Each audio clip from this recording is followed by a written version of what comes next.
Now it's Our Miss Brooks, starring Eve Arden.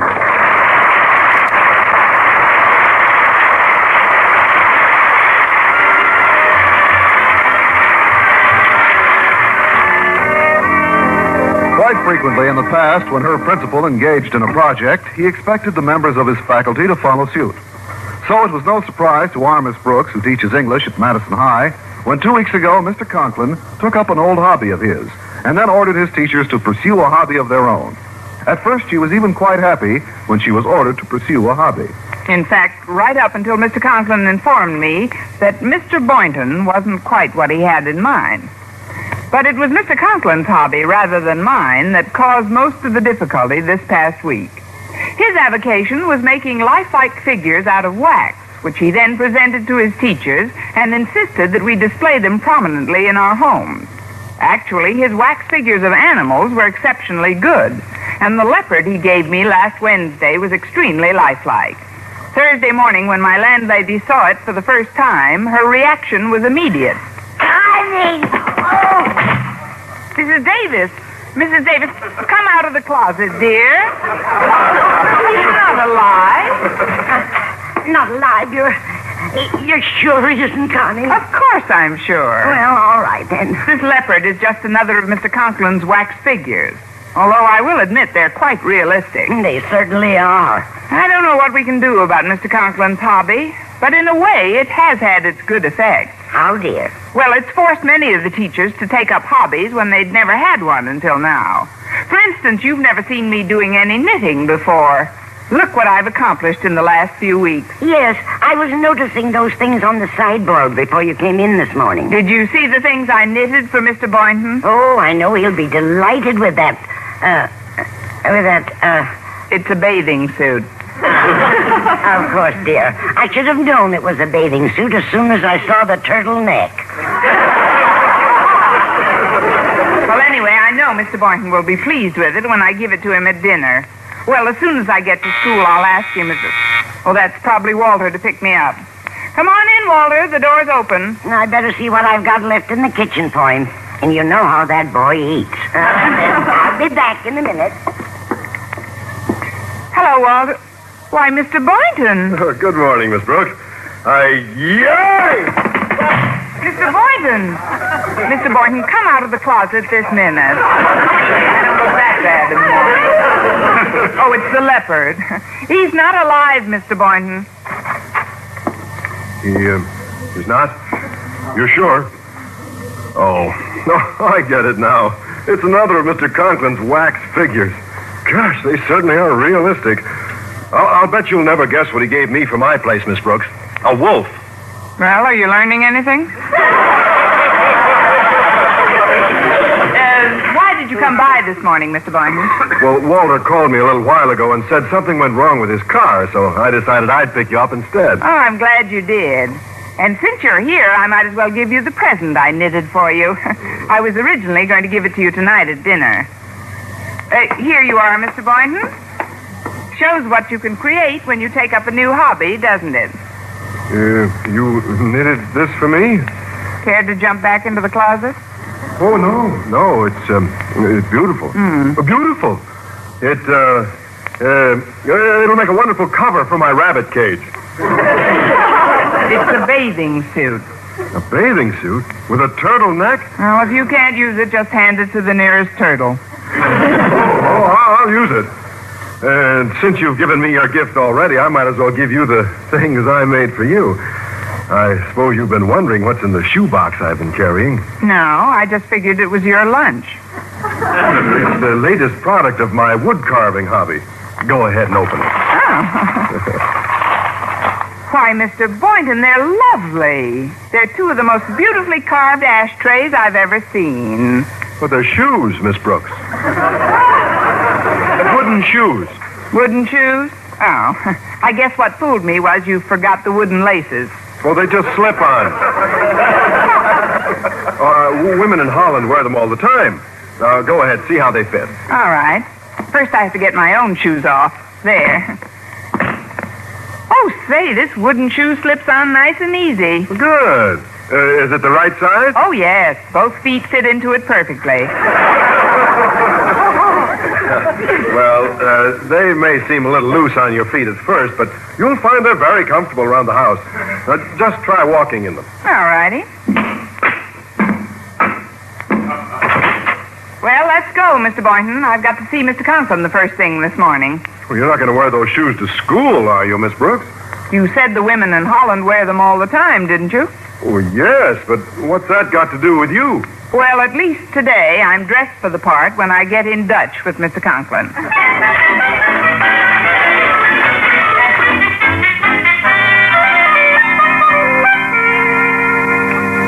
Daddy, I'm not just flattering you.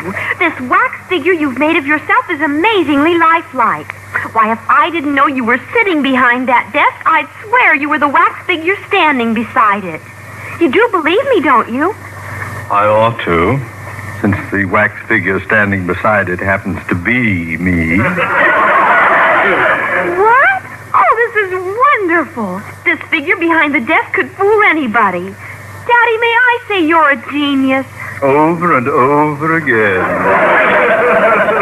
I am rather facile with wax, aren't I? Oh, I should say you are. Oh, yes. My only regret is that there isn't enough room for me to do my modeling at home. It isn't easy to flaunt school rules night after night working in the gymnasium. But I suppose for a true artist, rules are sometimes made to be broken. Oh, I'm so glad you feel that way about rules, Daddy. Then could I skip homework and go out with Walter tonight? And just when did you join the club, Miss Picasso? You most certainly cannot. Even if you had no homework, you know perfectly well Denton has a job assisting me evenings. Now, Harriet, I know you have a class, so if you don't mind, kindly get...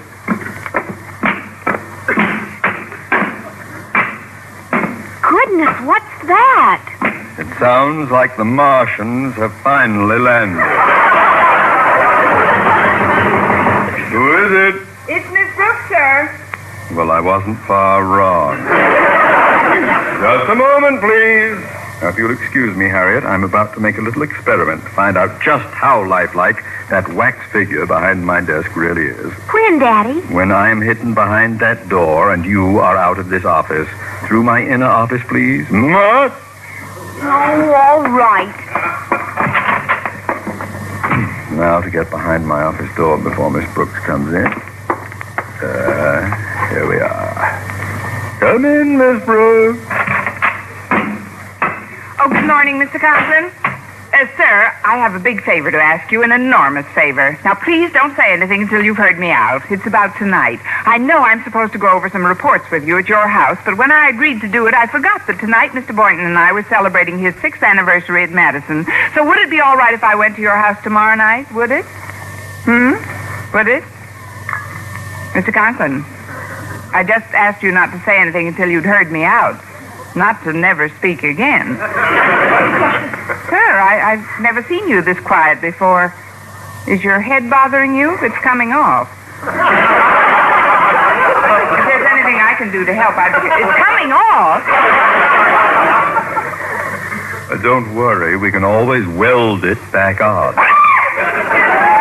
Conklin, what are you doing in back of me when you're in front of me?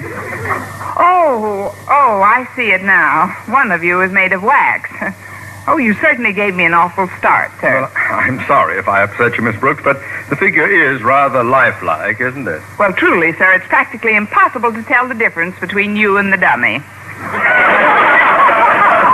That is, there's a remarkable resemblance. Now, about the favor I was going to ask of you. I've already heard you ask it, Miss Brooks, and since I intend working on my wax figures here at school tonight, you may have the evening off. Oh, thank you, Mr. Conklin, thank you. Honestly, you've made me so happy, sir, I could kiss you. If you must, try the wax, Mr. Conklin. But in return for this favor of mine, I have a small favor to ask of you.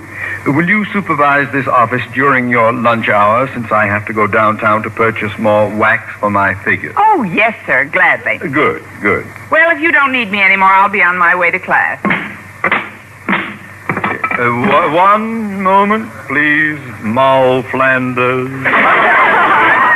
Just where did you get those wooden shoes? Mr. Boynton made them for me, sir. Wood carving is his hobby. Would you come a little closer, Miss Brooks? Yes, sir. My, it's lucky this building is earthquake-proof. Oh, the wood carving on these shoes is excellent, simply excellent. I've been searching for someone to assist me in my work, and Boynton might be just the man. Yes, I think he may do. Mr. Boynton, your assistant? Yes, he'll start working with me tonight on my historical figures. Oh, but, sir, I told you we're celebrating an anniversary tonight. He's supposed to have dinner with me. Miss Brooks, I've made up my mind. Tonight, Mr. Boynton starts with Marie Antoinette. Marie Antoinette? Mr. Conklin, I think I may have an idea that will solve both our problems. What's that, Miss Brooks? You take Marie Antoinette, and we'll make it a double date.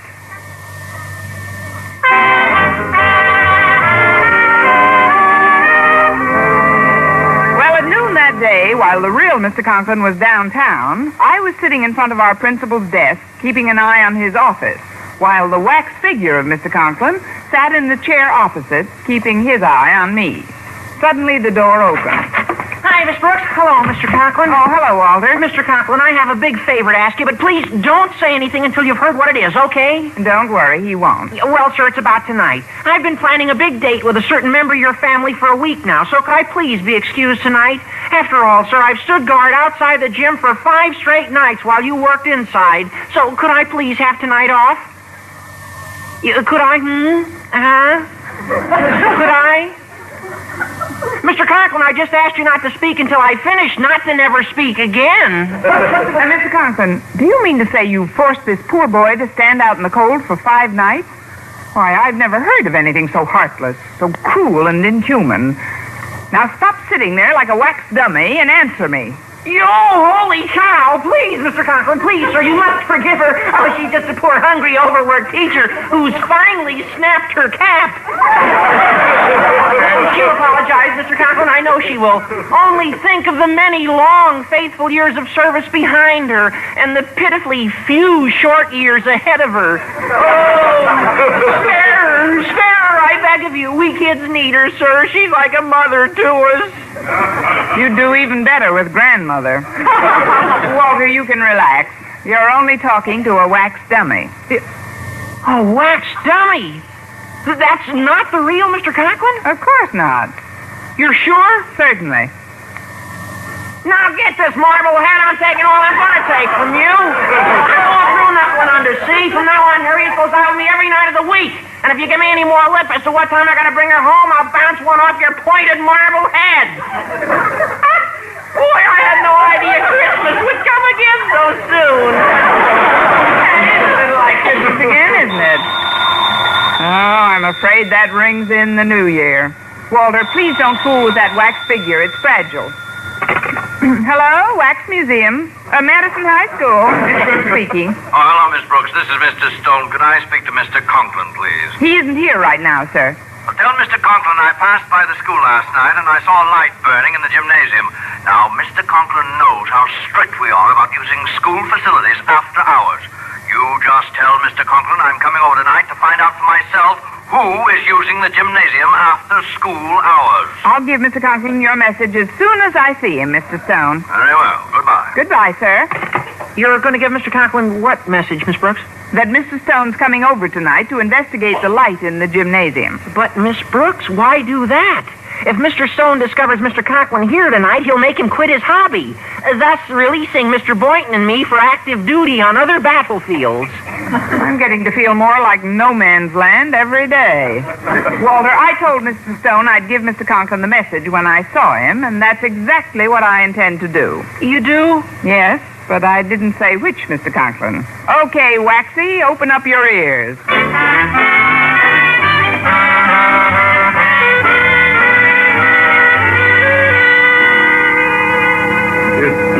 It's almost 9 o'clock, Mr. Conklin. I have a date tonight. Perhaps we should come back to these figures tomorrow night. No. I can't stop, Boynton. I must work. I guess I've got wax in my blood.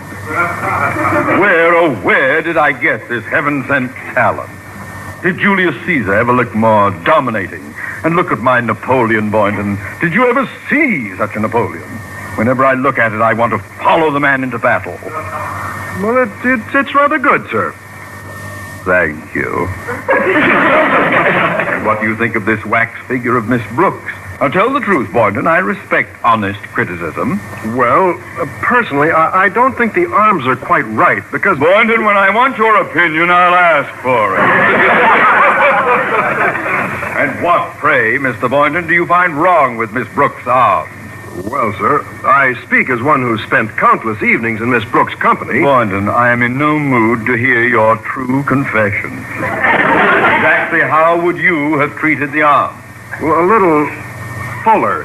Fiddle-faddle. Oh, Mr. Conklin, I didn't mean to hurt your feelings. All I really meant was... Quiet. I think I hear footsteps. Mr. Conklin, there's a couple of people coming, and I think one of them's Mr. Stone. Mr. Stone? Good heavens, we've been ambushed. What are we going to do, sir? There's no way out. They're coming toward us through the only open door. Boynton, stop making this sound like the 9th episode of The Perils of Pauline. Now, we must be calm. That's it, calm. Calm, and think. I've got it. You hide in the workshop. Yes, sir. Yeah, but what about us, sir? There's no alternative, Boynton. Freeze! Freeze? Yes. If we remain absolutely motionless beside these wax figures, Mr. Stone could never tell us apart. Now, put out the light, Boynton. Sit over there between Marie Antoinette and Josephine. Between Marie Antoinette and Josephine. Oh, Boynton, relax. If Marie Antoinette makes a move toward you, I personally will see that she's guillotined again.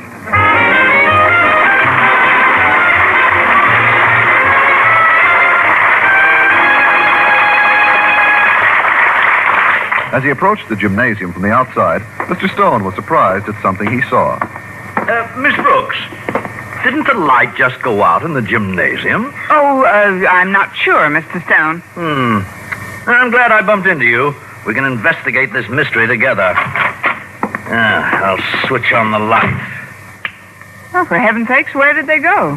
Where did who go, Miss Brooks? Whoever was here, I mean. My, these must be the wax figures Mr. Conklin's been working on.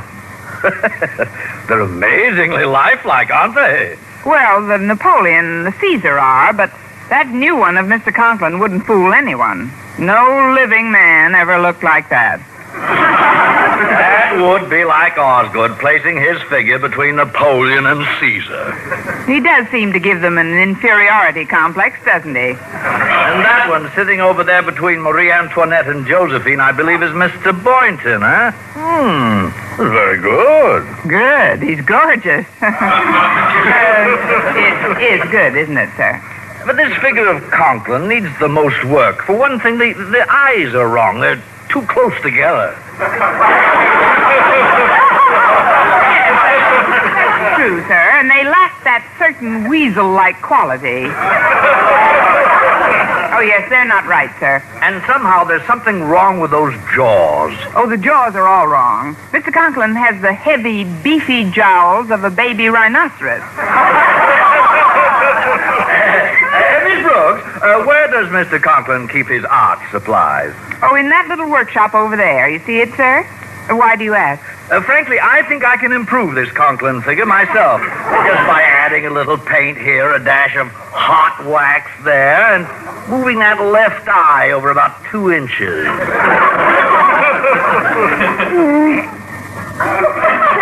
What was that, Miss Brooks? What was what? Well, I thought Oh, never mind. I'll be right back with the materials. Maybe I could move that eye over while... No one is moving my left eye over 2 inches. It's you. Yes, Miss Brooks, it is indeed I. So my eyes lack that certain weasel-like quality. Oh, no, sir. They're very weasel-like. I have the heavy, beefy jowls of a baby rhinoceros, do I? Oh, that was all in fun, sir. No living man could look like I do. Oh, it should have been no living woman could hold the job I'm losing. Miss Brooks. Mr. Boynton. Well, I'm alive, too, Miss Brooks. Want to bet? No idea. Miss Brooks, this is no time for meaningless talk. I want you to get Mr. Stone out of here as soon as possible. But, sir, Mr. Stone insists on doing you over.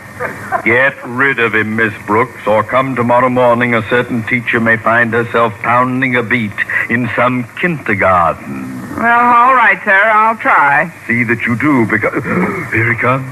Hey, it's amazing, Miss Brooks. Mr. Conklin's got wax figures all over the place. There's even one of Walter Denton in the workshop. Well, now to get to work on Osgood. Mr. Stone, don't you think it's rather late? Oh, nonsense, Miss Brooks. I haven't had so much fun in ages.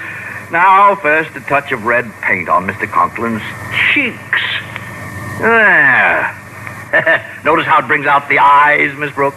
Yes, they do look like they're about to pop, don't they? Mr. Stone, I don't think now we build up that chin with a little hot wax. So. And now the coup de grace. Mr. Stone, what are you going to do with that saw? Well, frankly, that left ear of Conklin's has disturbed me from the moment I first set eyes on it. It's got to go. That's it. Now, 1, 2... Oh, no! Wondering when you decide to give up, Conklin. You knew it was me all the time, sir. From the moment I took that first look at you and you crossed your eyes.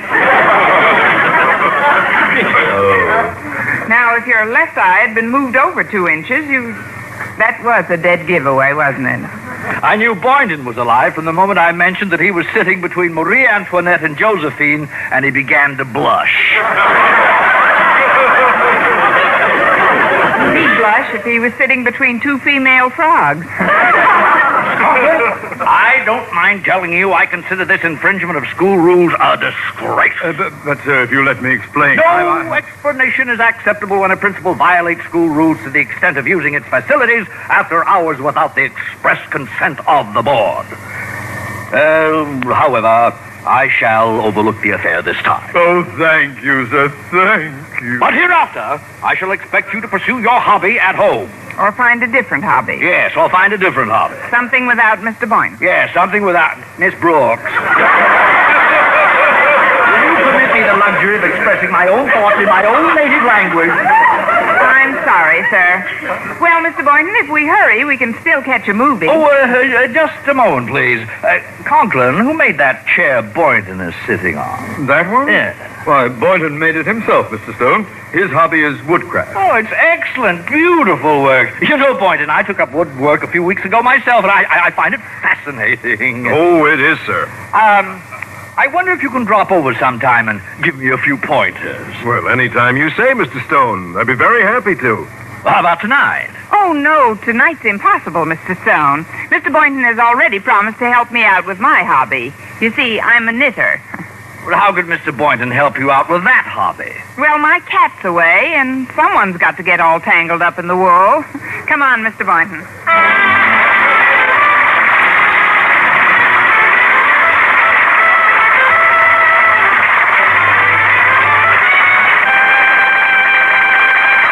And now here's the star of our show, Eve Arden.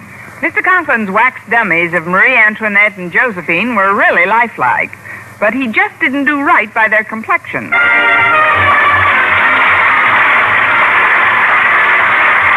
Brooks, starring Eve Arden, Frank Squire, is produced and directed by Larry Byrne, written by Arthur Olsberg and Lou Derman, with the music of Lud Gluskin. Mr. Conklin was played by Gail Gordon.